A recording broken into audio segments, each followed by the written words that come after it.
Le Real Madrid va affronter l'Atlético Madrid en quart de finale de la Copa del Rey. Le Real Madrid recevra l'Atlético dans un derby qui sera assez électrique et haut en intensité. Les matchs auront lieu du coup la semaine prochaine entre le 24 janvier et 26 janvier. Globalement, le Real qui forcément vient de passer un tour contre Villarreal en 8e qui était absolument phénoménal dans le scénario. Le Real qui perdait 2-0, qui a remonté du coup ce 2-0 là avec 3 buts en tout cas intéressants, avec une deuxième mi-temps qui n'avait rien à voir avec la première. D'ailleurs, le débrief de ce match-là est disponible depuis hier. Un match qui rappellera forcément la remontada qu'il y avait eu en 2017 à la dernière victoire du Real Madrid à la Ceramica il y a plus de 6 ans maintenant. Après 5 matchs nuls de suite là-bas et une défaite, la 7e occasion a été la bonne pour le Real de se rappeler de bons souvenirs, du coup avec un résultat miroir de 2017. Mais globalement, les quarts de finaux aujourd'hui, quarts de finale vont amener un derby assez important qui va laisser pourquoi pas des traces au Real Madrid avec un calendrier entre fin janvier et février qui est quand même très chargé. Le Real va enchaîner ce dimanche contre Bilbao et on va en parler dans la deuxième partie de la vidéo du jour pour l'avant-match. Mais globalement, ouais, on va enchaîner quand même entre Villarreal, entre la Supercoupe d'Espagne qu'on a perdu contre le Barça, la Bilbao, ensuite on affronte l'Atlético, puis après on affrontera Valence en championnat avant de partir pour le mondial des clubs. Le Real Madrid là va enchaîner des matchs dans une période où il y a quand même des joueurs absents comme Alaba, comme Tchouaméni, certains joueurs malheureusement aussi comme Vasquez qui se sont blessés, comme Carvajal. T'as des joueurs aussi comme Modric malheureusement et Toni Kroos qui sont pas au top de leur forme physiquement, des jeunes qui ne sont pas aussi efficaces comme Valverde, comme Vinicius, Rodrigo, etc.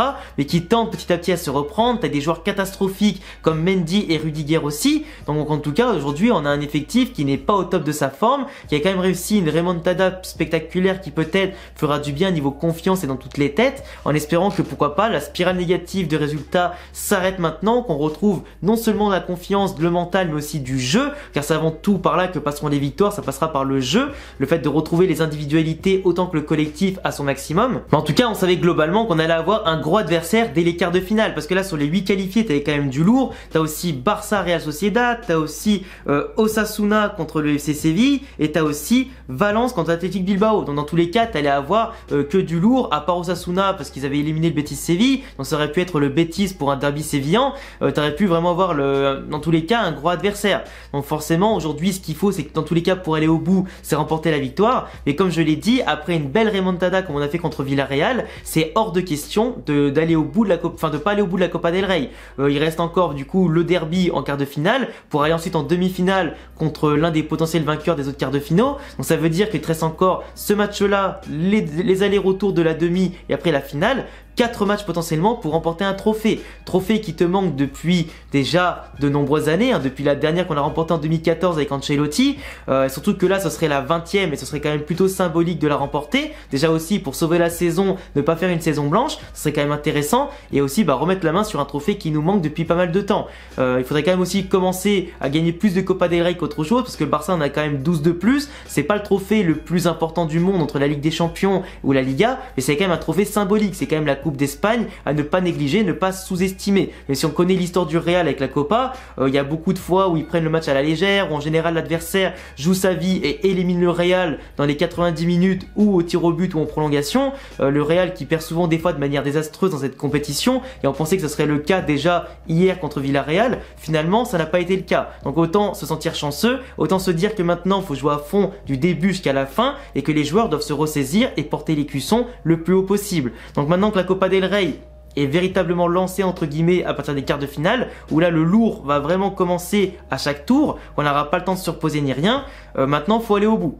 Clairement, faut aller au bout, sinon on va encore perdre des forces comme avec la Supercoupe d'Espagne, à la jouer entre une prolongation, les tirs au but, et l'autre côté tu perds en tout cas une déculottée contre le Barça en finale, ça a laissé des traces mentalement et dans la confiance, et de l'énergie surtout avec les allers-retours en Arabie Saoudite. Donc globalement là, si tu perds des forces pour la Liga et la Ligue des Champions avec la Copa del Rey, autant aller au bout, tu vois. Surtout que la finale, elle est début mai, que le calendrier au bout d'un moment va s'affiner au fur et à mesure. Donc là, le gros des efforts, il est à faire maintenant et pas après, tu vois. En plus, on a l'avantage de recevoir, donc déjà on sera porté par le Bernabéu dans un derby électrique, derby qu'on avait déjà remporté dans la première phase allée de l'année, en tout cas de la saison, qui était avant la Coupe du Monde. Donc forcément, comme je l'ai dit, la vérité d'avant la Coupe du Monde n'est pas la même qu'après la Coupe du Monde, et on le voit bien dans l'état de forme collectif et général du Real, en espérant que nous, on retrouve notre état de forme, parce que l'Atlético aussi n'est pas dans la meilleure forme de son histoire. Ils ont perdu Félix et d'autres joueurs, et t'en as d'autres à mon avis qui vont partir, et certains qui sont présents sont pas du tout en forme, même si là Morata et Marcos Llorente sont en train de monter monter en puissance. Globalement, par rapport à un Griezmann qui n'a pas marqué depuis plus de 17-18 matchs, toutes compétitions confondues à la suite. Donc globalement, tu vois, l'Atlético est aussi en plein doute. Donc c'est le moment la semaine prochaine, pourquoi pas de leur mettre le coup de massue définitive qui les éliminera quasiment par rapport maintenant au match de dimanche contre Bilbao. Forcément, on va jouer à l'extérieur dans un des stades les plus imprenables, un stade qui nous pose beaucoup de problèmes depuis la nuit des temps. Bilbao, c'est comme le Barça, c'est un adversaire du Real qui est légendaire, qui est historique. Que ce soit un club qui ait peu de moyens, qui investisse uniquement que dans des joueurs basques, et ça c'est une identité qui est propre à eux. Et dans tout cas, c'est tout à leur honneur de faire briller les jeunes du centre de formation ou de la région. Globalement, Bilbao, ça a toujours été un club qui joue bien au football, qui certes joue aussi très bien en tacle et qui savent très bien jouer Wislar pour profiter de la moindre occasion, de la moindre largesse arbitrale pour te la mettre à l'envers. Mais c'est une équipe qui joue vraiment avec toute son âme, qui veut gagner vraiment plus que tout contre le Real Madrid ou le Barça, et souvent en général plus contre le Real que contre le Barça. Mais en tout cas, les Basques qui vont jouer crânement leur chance, clairement. Là aujourd'hui, tu vois, ils sont 8e de Liga, 7 victoires, 5 nuls, 5 défaites, donc une équipe qui est malgré tout assez irrégulière, qui gagne quasiment qu'un match sur 2. Donc c'est quand même intéressant, parce qu'ils sont quand même 8e, mais globalement, pour une équipe qui pourrait faire mieux, qui nous a habitués à mieux, c'est pas forcément dingue. Ils ont quand même du coup 26 points pour 25 buts marqués en 17 matchs, ce qui montre qu'ils ont une attaque qui est quand même bien en place, qui est bien fluide. Et ils ont 17 buts encaissés, donc un but encaissé par match joué. L'Athletic Bilbao, qui n'est certes pas dans la meilleure saison de son histoire, mais qui quand même montre déjà de base une solidité intéressante et qui marque des buts. C'est un effectif qui peut viser au moins aller la 5e, 6e place en général, et qui vont lutter toute la saison pour ça. Donc eux à domicile, l'objectif pour eux c'est bien sûr de battre le Real. Nous on est déjà 3 points derrière le Barça, donc l'objectif c'est bien sûr de pas être distancé. Le Barça qui va jouer sans Lewandowski, encore 2 matchs contre Retafe et Girona, donc globalement contre Retafe, il devrait pas avoir de difficultés. Même si c'est une équipe qui verrouille bien, Retafe avec le temps c'est une équipe qui devient de plus en plus hasardeuse et qui devrait aller en Ligue 2 d'ici les 2-3 prochaines années, tu vois. Mais globalement, le Barça, je pense qu'ils vont gagner les 3 points, donc nous c'est à nous aussi de mettre la pression, de continuer jusqu'à ce qu'ils fassent le moindre faux pas qu'on pourra exploiter. Et en attendant, Bilbao, tu vois, leur dernier résultat, c'est une victoire contre l'Espagnol Barcelone en Copa del Rey, c'est une défaite 3-1 dans le derby basque en championnat, 0-0 contre Osasuna, c'est 0-0 contre le Betis Séville qui était pourtant à 10. Après c'est avant la Coupe du Monde, du coup avant la Coupe du Monde, c'est comme je dis, ça sert pas forcément d'analyser quelque chose parce que c'était une autre période. Mais globalement, depuis la reprise, Bilbao n'a quasiment pas gagné un match, à part des tours de Coupe du Roi contre des équipes de division inférieure ou contre l'Espagnol de la même division. Mais globalement, contre le reste, ça bégaye un petit peu. Le Real Madrid doit surtout se reprendre au niveau individuel. Moi je pense que déjà, par rapport à ce qu'on a vu en Copa del Rey, Ceballos doit jouer.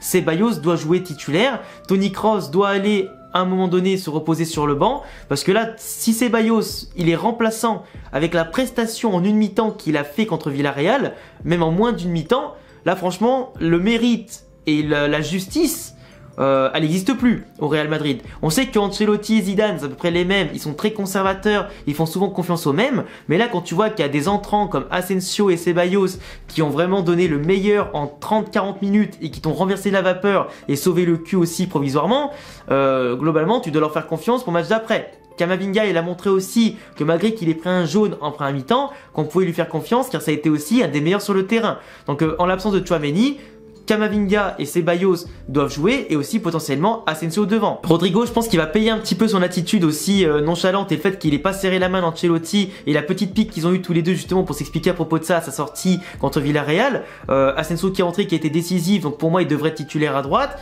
Après à voir comment Ancelotti veut jouer, s'il veut par exemple mettre Camavinga en 6, Modric et Valverde au milieu de terrain ou Ceballos, enfin Valverde du coup plus haut et Ceballos titulaire.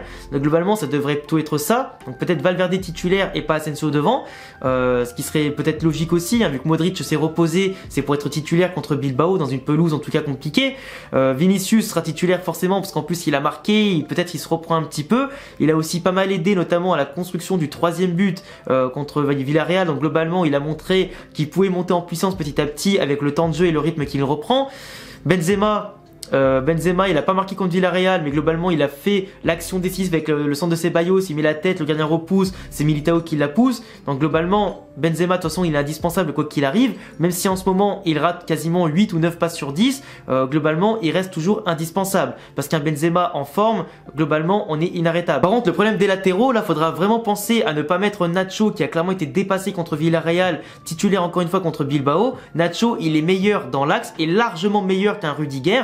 Et j'espère vraiment que Ancelotti va comprendre que Rudiger, oui, c'est un guerrier, mais il est totalement dépassé techniquement et tactiquement. Sur les positionnements, il est catastrophique, il est lent dans les interventions. Là, aujourd'hui, la défense titulaire en l'absence d'Alaba, ça devrait être Nacho Militao et faire monter Vinicius Tobias arrière droit. Ne pas décaler ni Nacho ni Militao à droite, parce que là, pour le coup, Vinicius Tobias, même si c'est un gros match contre Bilbao, bah, c'est le moment de le faire monter, parce qu'il est jeune, il a envie de prouver, et c'est le moment, et je pense que dans un grand match, c'est là que tu peux vraiment te révéler et montrer ce que tu vaux. C'est pas en affrontant des 3e div, des 2e div en Copa del Rey ou des équipes de bas de tableau de Liga que tu vas montrer ce que tu vaux, même si c'est déjà pas mal. Et globalement, si tu affrontes une belle équipe et que tu joues bien, c'est le meilleur moyen de te mettre en tout cas parfaitement dans le bain. C'est sûr que s'il fait une disaster class, ça va le desservir plus qu'autre chose. Mais l'essayer déjà contre une grosse équipe, c'est un gros pari, mais pour moi ça se fait. Si le joueur a des qualités et qu'il joue au Real Madrid, c'est pour qu'un jour ou l'autre, il soit prêt à franchir cette épreuve. Si tu le fais pas, bah pourquoi on l'a pris en fait? C'est pas pour le prendre avec le Castilla,